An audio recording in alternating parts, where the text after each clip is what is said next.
Again, welcome to everybody. Those of you who are at the center in Pune, and also those of you who are joining us online from many parts of the world. I see different people, east and west. And again, those of you who perhaps I have not had a chance to meet personally. My name is Nayaswami Jaya, and I am broadcasting this from in the morning at Ananda Village. And today it's May 1st, and I'm going to cheat a little bit here. And by that I mean the topic I want to talk today a little bit about Swami Shri Yukteswar. Now, in the proper scheme of things, I should probably have left this topic to whoever's doing this satsang next week. So I have to apologize to whoever that might be that perhaps I'm stealing their topic.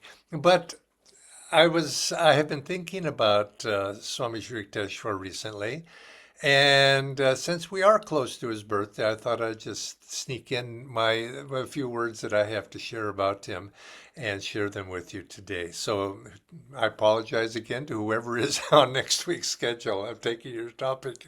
But as we know, Swami Shri Yukteswar,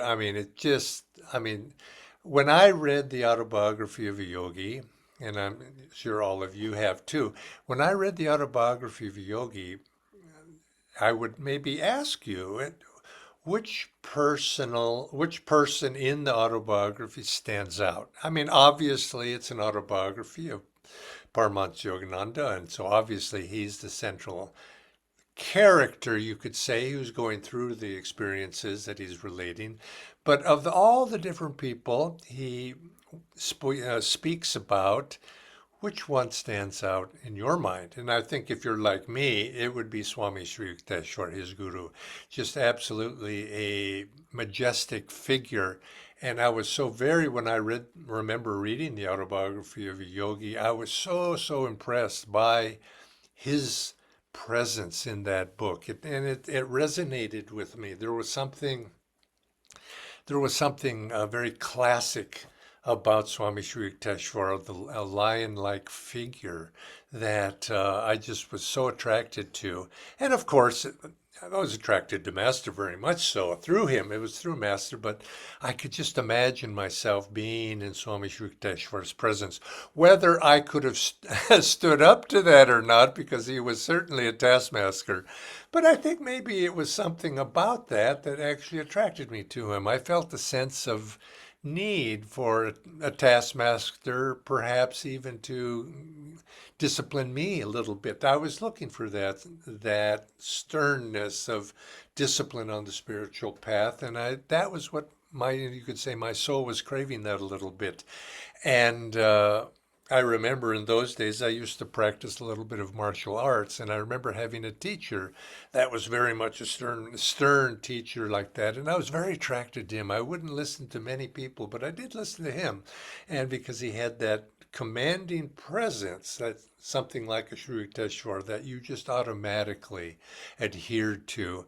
And I thought I wanted to speak a little bit about Swami Shri Yukteswar, not so much in terms of his personality. I've mentioned a few things. He was, you could say, is one disciple of Paramahansa Yogananda commenting about Sri Yukteswar said, "Oh, when I look into Sri Yukteswar in the photograph, when I look into his eyes, I see so much love emanating from Sri Yukteswar's eyes." And this disciple said that to Paramahansa Yogananda, and Yoganandaji very,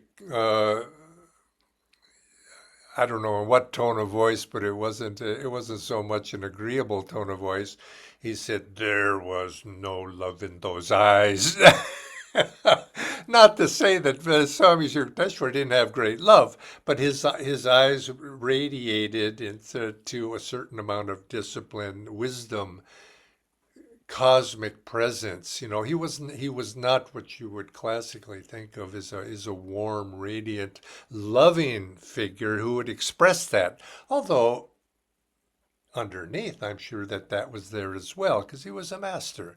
So necessarily had that, but he was a saint of wisdom and he was an avatar of wisdom, and he was described as such for a very good reason, because he embodied deep wisdom, deep insight into this world, and he had that presence, that commanding presence that is classically we associate with a great guru. That he was that classic image of what the guru would be like.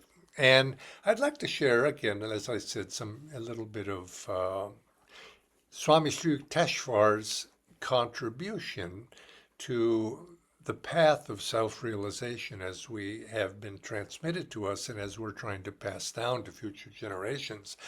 And it's important for us to take a little bit, when we look at Swami Shri Yukteswar, to take a little bit step back and not just to look at him as a personality, because it's so easy when you see a great soul, you think, oh, he was like this, he had that great love in his eyes, so he was a stern personality, or he's a disciplinarian. And it's tempting to see the gurus in that way. And oftentimes, Swami Kriyananda would say about Master, he said he had a little bit of a reluctance sometimes telling stories about Master that were about Master's personality. He says because he had heard many people tell stories about how Master was a good cook, or Master was a wonderful boon companion or travel companion, and how there are different funny stories about his personality in some ways, very endearing stories.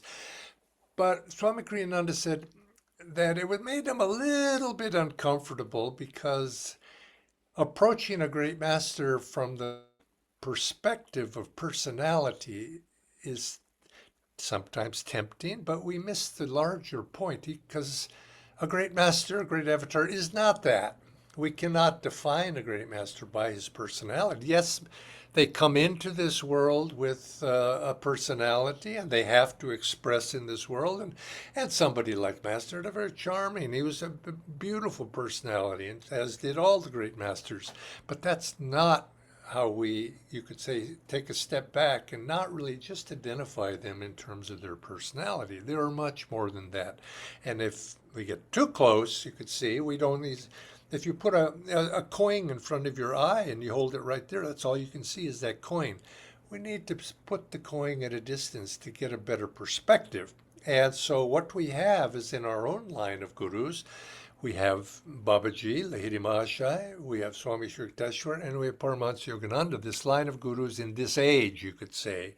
We also include Jesus Christ on the altar, because he, in a sense, that was part of Master's mission, was to show the commonality, the one world into which we're the one teaching that underlies all of what is being presented here, and the unity between East and West Christianity and the teachings of Krishna and the Bhagavad Gita. But you look at Babaji, Lahiri, and Shri Yukteswar and Master, and take a little step back, and it's good to see them, and including Christ too, as a whole. There's a descent. They were descent, all of them as avatars, the descent of completely liberated souls, and not just one, but all of them, which is not usual. A great soul, a great avatar comes, and it's usually one here, one there. But here you had a constellation.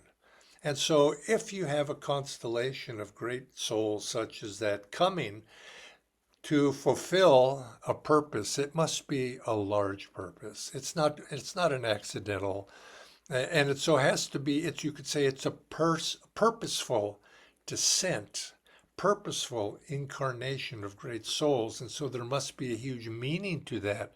You could say those who understand that they begin to see the great message that was being brought, and what was the purpose of this.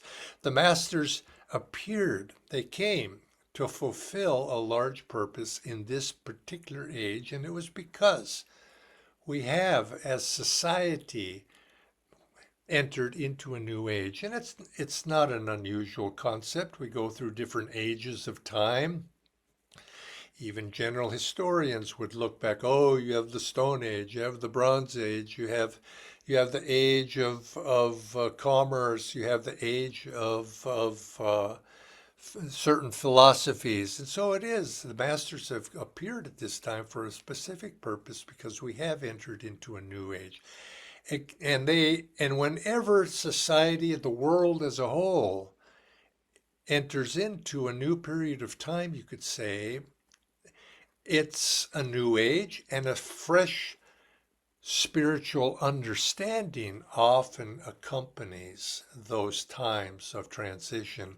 And so it is that our gurus have come at a time to introduce a fresh spiritual understanding into the time in which the world at large is entering into. And it's not that a new religion, no, it's a new religion, this religion versus that religion, because there's only really one religion, Sanatana Dharma, the truth of reality, of what is, but it expresses itself newly. And so it's what Yogananda and our gurus have brought into the world is a new expression of Sanatana Dharma, which is appropriate to the outer world's reality, in the outer world's the age of the outer world that we have entered into.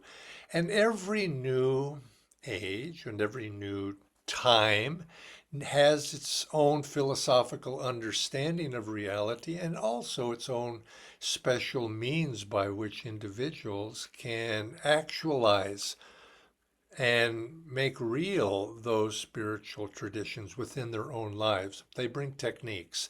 So consequently, in ages past, in the centuries past, in the ritual, ceremonies, scripture, outward forms of religion, of worship, were the common means by which people approach God and God consciousness.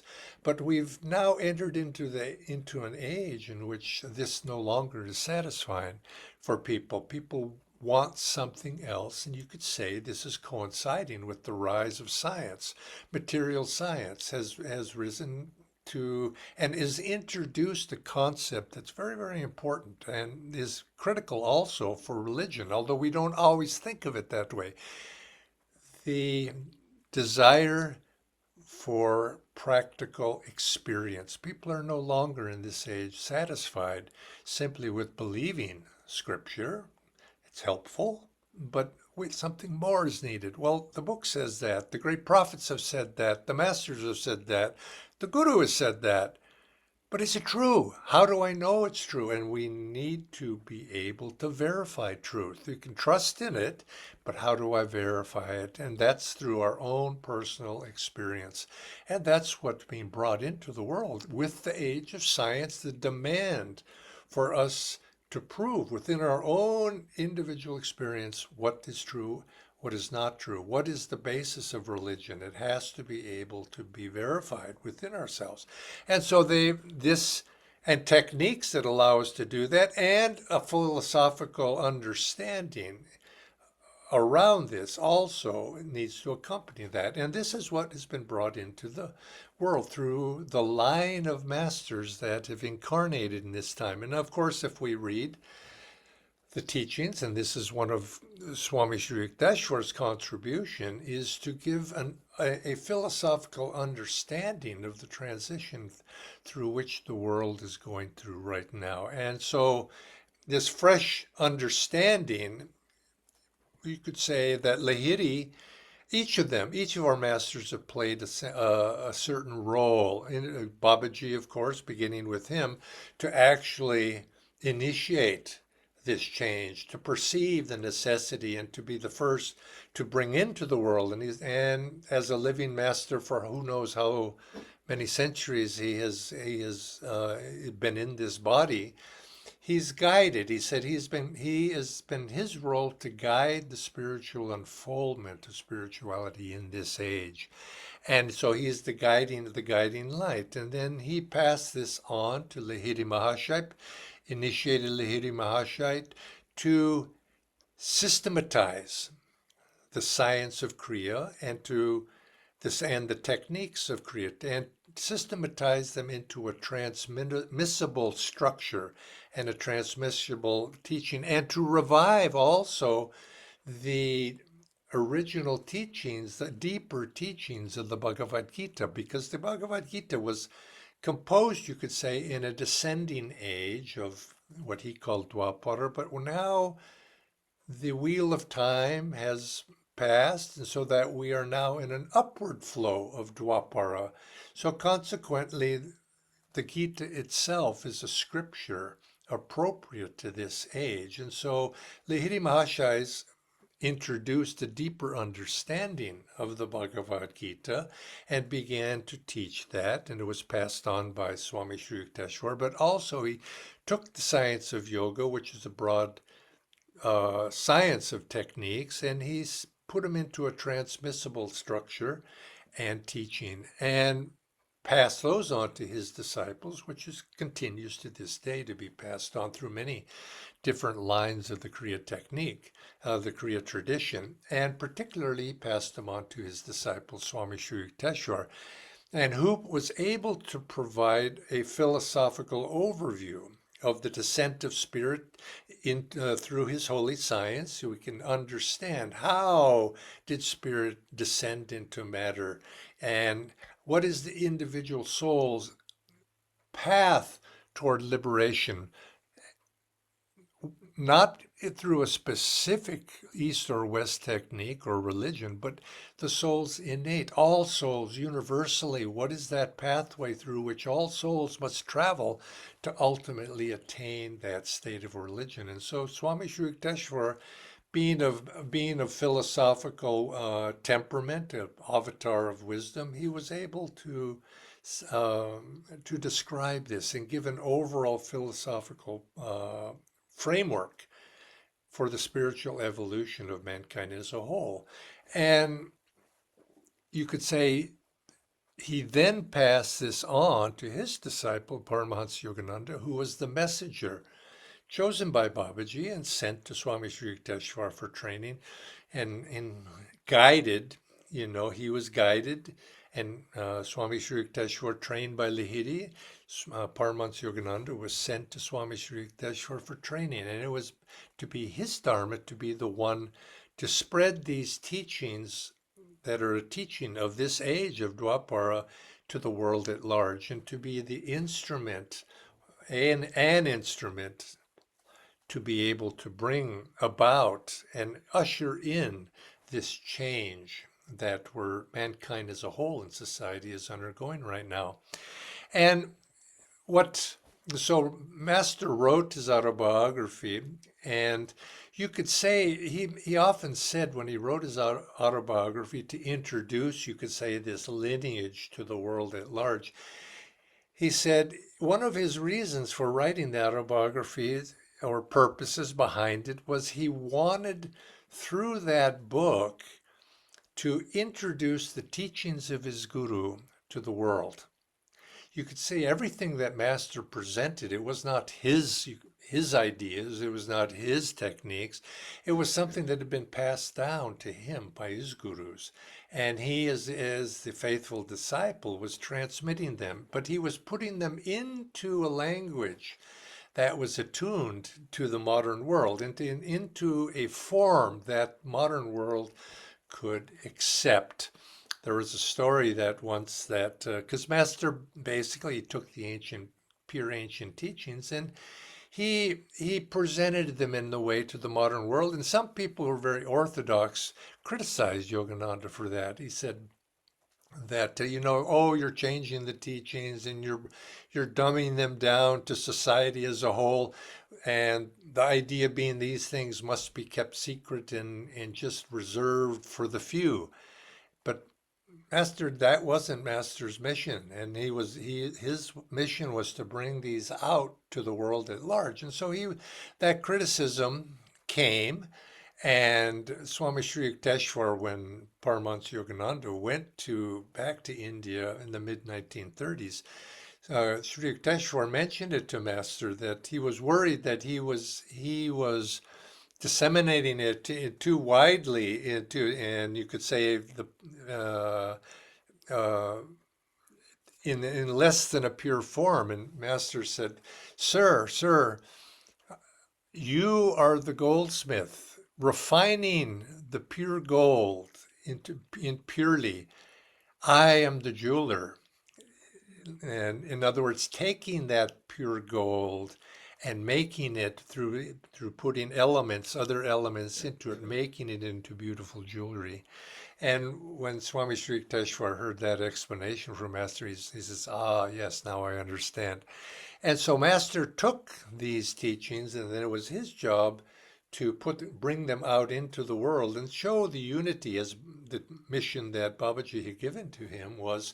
One of them was to show the unity of world religion, of this particularly Christianity is expressed through the Bible and through Jesus Christ's teachings, and the true teachings of the Bhagavad Gita as expressed by Lord Krishna to his disciple Arjuna. And so all of them were instruments of God's plan for this age. And we know, if we look at Swami Sri Yukteswar, we know some of the specific things that we remember him for. And for example, he explained the yuga theory of how the cycles of time have passed have been in the past, and the cycles of time, how they will be expressed in the future, and saying how we are in an upward moving age of uplifting consciousness, and how the various qualities that are manifest in people, the importance of the divine love is the basis of spirituality, and how these are being expressed, and what you might say a map for each of us to follow if we studied the holy science, and that how we have entered into a new age. And he explained that this age of Dwapar into the age of energy,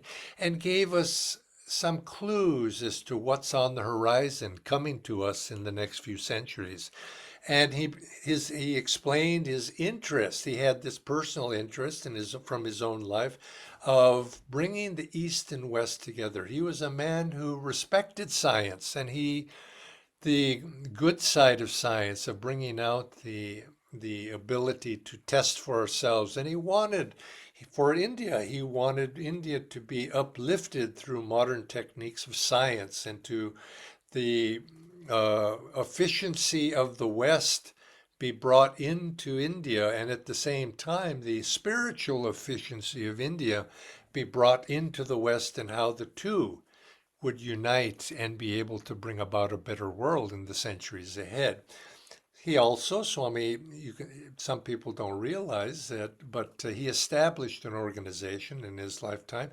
Lahiri Mahashaya was not interested in organizations, but Swami Shri Yukteswar realized that these teachings of his guru, Lahiri Mahashaya, needed to be reach out to others. So he established what he called Satsanga Sabha, which was the forerunner of what would eventually become Yogoda Satsanga, which ultimately in the West became Self-Realization Fellowship. And he took what his guru was explaining about the Bhagavad Gita, and he began to extensively promote the Gita, and as explained by Lahiri Mahashaya. And he ran into quite a bit of opposition because it wasn't necessarily the orthodox way of presenting it, but he continued to do that. And then as we now, and then that was passed down to Paramahansa Yogananda, and as we now explain the Gita, much of this, as Master explained, came from the teachings of his guru, Swami Shri Yukteswar, which ultimately came from Lahiri Mahashaya. And you could say particularly it was Swami Shri Yukteswar's assignment, divine assignment, to train that disciple who would take these teachings out into the world. And that, of course, was Yogananda. Yukteshwarji himself was a very well-read man. He was up to date on modern science. He had a great interest in what was going on in the world, but it was not his dharma to be the one to carry these teachings out. As he said, his methods were a little bit too stern for the modern world to be able to people to abide by them. He needed somebody, whereas Yogananda was heart.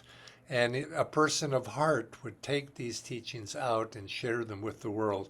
And so he trained Yogananda to take this message of self-realization, to take this message of Babaji, to take this message of Lahiri Mahashai, and it was his mission to introduce him into the world. And Yogananda's destiny was to take these to the West through America. Now, America, it wasn't just America, but it happened just as world history unfolded in that 100 or so years ago. It would be America's destiny to be that culture, that society that would become a world leader and spread, you could say, Western values, spread Western teachings, Western culture would go out into the world, and it would be a mechanism, a tool by which these teachings could, in a scientific way, reach souls throughout the world. So Yogananda's message was, yes, he went to America, but his message was to the world. And it was through going to America that he would able then to be able to reach the whole world. And he wrote his autobiography, which is, true to this, has spread out into the world to every country. Masters made a prediction in 1935 in 1920 when he left for America to his father. He says, his father helped financially support him, allowing him to go to the West. And he says, Father, I predict from this room, and they were in Yogananda's home in 4 Garpar Road. He says, Father, I predict from this room, these teachings of our Guru, Lahiri Mahashai, will spread to every country in the world. And it would be through the mission that he was about to undertake in 1920 by going to the West. So he had that ability to take that message out and to reach millions and millions of souls, which has come to pass. But I'd like to mention one more particular aspect of Swami Shri Yukteswar. There's many, but time being limited as it is, I'd like to go into this one. And it was Master, as I said, Yogananda, through the autobiography, he wanted to present to the world Shri Yukteswar. And I think his teachings, and he gave all credit to Swami Shri Yukteswar, but particularly Swami Shri Yukteswar epitomized what it means to be a guru. Now, growing up, all of us, we grew up, we hear the word guru and we have a mental image. And for me, when I read the autobiography and Paramahansa Yogananda described Swami Shri Yukteswar, in my mind, it was this, that is the essence, to my mind, of what it is to be a guru. And so many people, just like me, have come to the same conclusion. He introduced commonly certainly into the English language, the word guru, and introduced it to the world at large, this image of what does it mean to be a guru. And I think through that book, the autobiography, you have this image of Swami Shri Yukteswar epitomizing that. He brought it into the language, and such a high, noble expression. And millions of seekers have read the autobiography, and it's through that work they've come to understand what does it mean to be a guru by that image of Swami Swami Shri Yukteshwar. You could say, it exalts the word through the telling of, and Master exalted the word guru through telling the story of his guru and honored that word. And I think this is really very an important point because the world is open to the teachings of Kriya being introduced because it gives people an opportunity to do something. And I know this is when I came to Kriya in my own life. I wanted so much to learn because this is something I could do. And it was the first words I said to Swami Kriyananda when I met him. He says, "How can I help you?"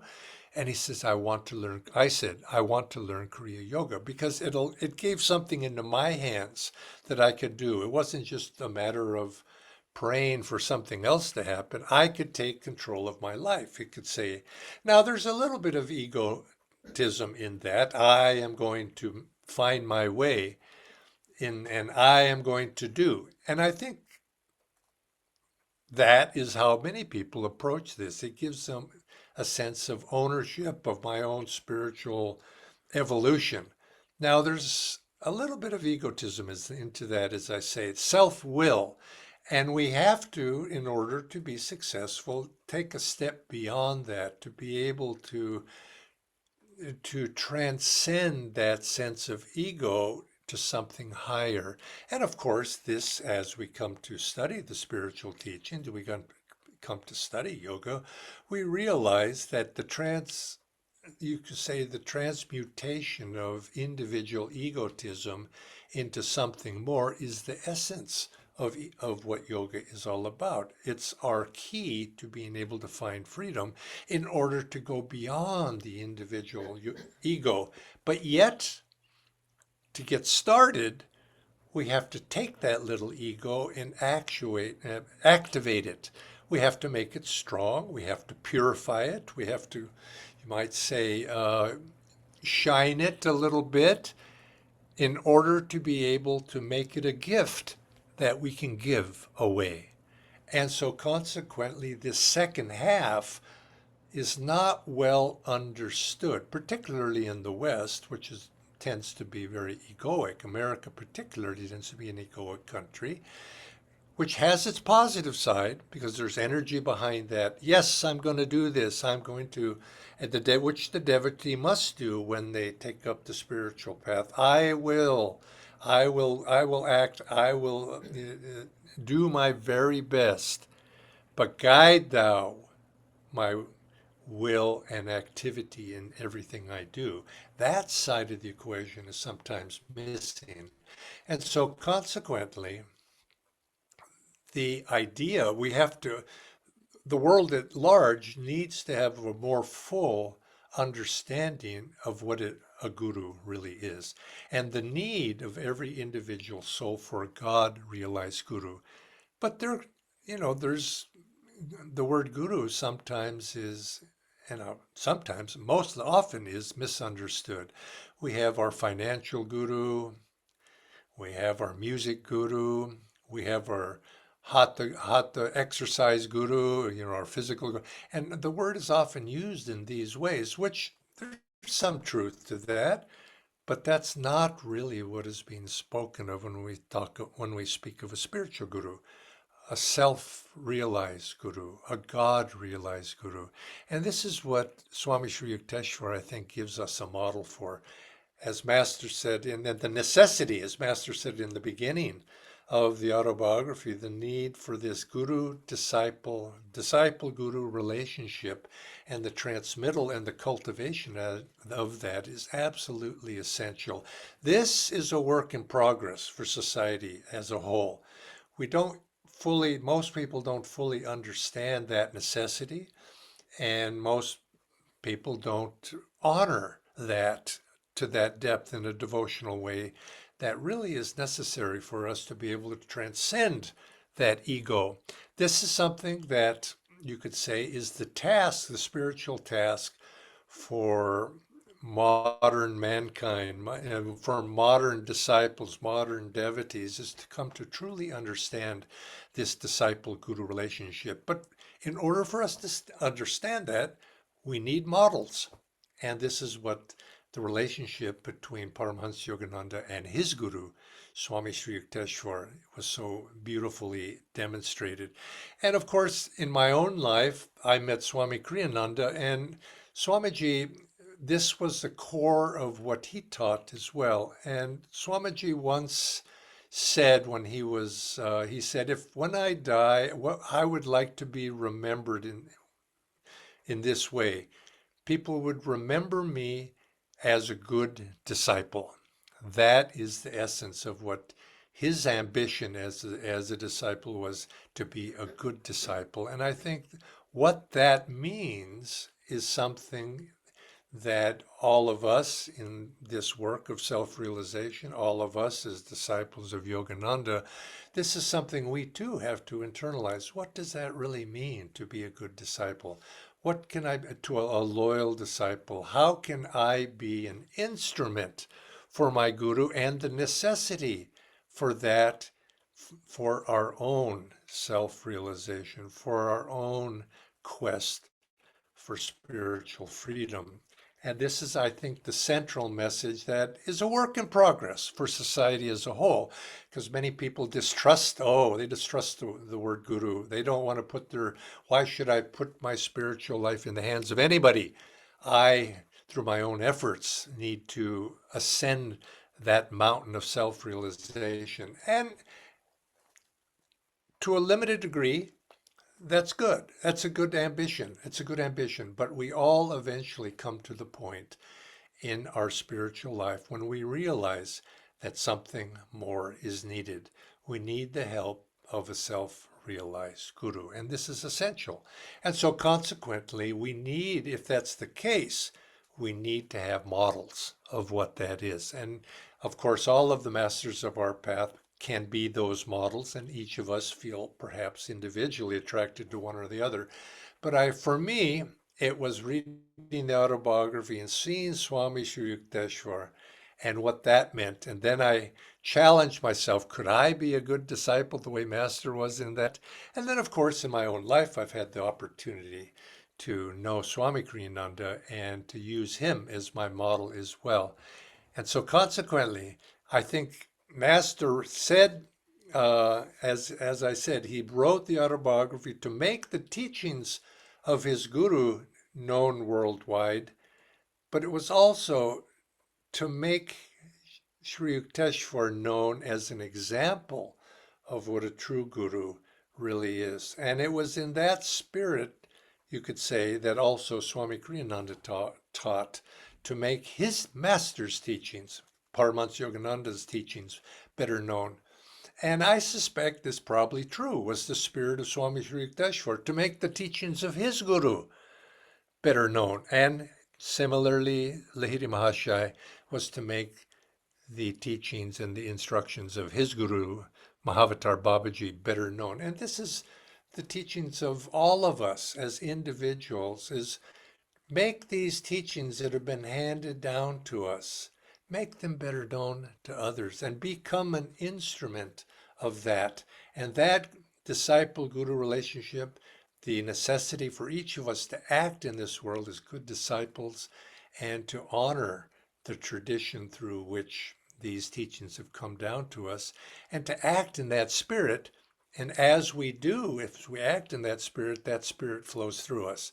And then as instruments for that spirit, are blessed. And so this week, I would recommend, as you meditate, take the picture of Swami Sri Yukteswar, put it right there prominently on your altar, and just look into those eyes.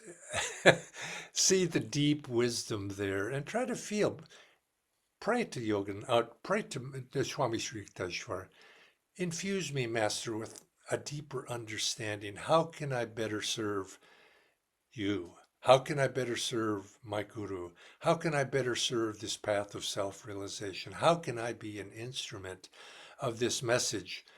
I don't maybe understand why this message, the true purpose of this message. My mind is limited, but give me that understanding of heart and mind and wisdom to be a good disciple, that I too may be able to transmit and share these teachings with others as well. And I think if we do that, we begin to take on that feeling, feel as if Shri Yukteswar is guiding us, feel as if we're working as his instrument, as his disciple. And I think we begin to take on that deep impersonalness, that God realization that he possessed. It begins to surround us as well. And we can act as the instruments of him, but also of all of our gurus. So take these thoughts with you into the week to come. And on the 10th, remember that has been his birthday. Try to especially meditate with his presence in mind and honor that. So let's conclude with that, and let's have our arati, and then let's share that light, that blessing with one another and with the world at large.